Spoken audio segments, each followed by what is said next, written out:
Aparatur sipil negara di lingkungan Pemkot Tasikmalaya diminta untuk legowo dan sadar diri. Pasalnya, tambahan pendapatan pegawai ASN dipotong 10% dari biasanya untuk dialihkan pada penanganan COVID-19.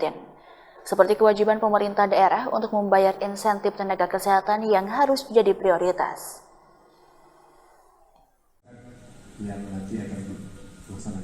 Tambahan pendapatan pegawai aparatur sipil negara di lingkungan pemerintah Kota Tasikmalaya dipotong. Besaran TPP yang dipotong yaitu 10% dari biasanya.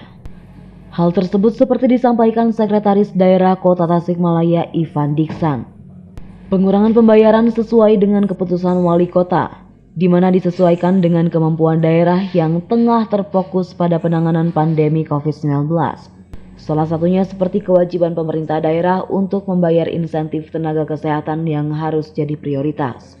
Jika insentif nakes tak dibayarkan oleh pemerintah kota, maka Mendagri tidak mengizinkan pembayaran TPP. Sekda meminta setiap ASN untuk legowo. Menurutnya sudah sepantasnya setiap ASN sadar diri dan memaklumi kondisi APBD yang ada. Kondisi keuangan pemerintah daerah harus lebih fokus ke penanganan COVID. Salah satunya juga terkait dengan kewajiban kita harus membayar insentif kesehatan dan lain-lain. Termasuk juga arahan dari Mendagri bahwa yang wajib itu selesaikan dulu insentif kesehatan, TPP pegawai itu sunat gitu.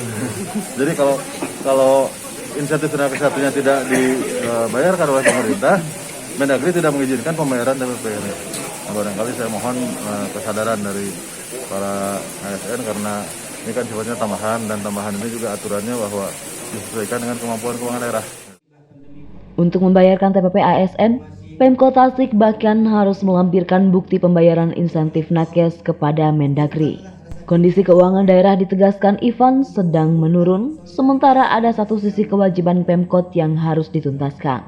Ivan meminta setiap ASN sadar bahwa TPP hanya tambahan saja, bukan sebuah kewajiban yang harus didapatkan ASN. Muhammad Hasbi, Radar TV, melaporkan.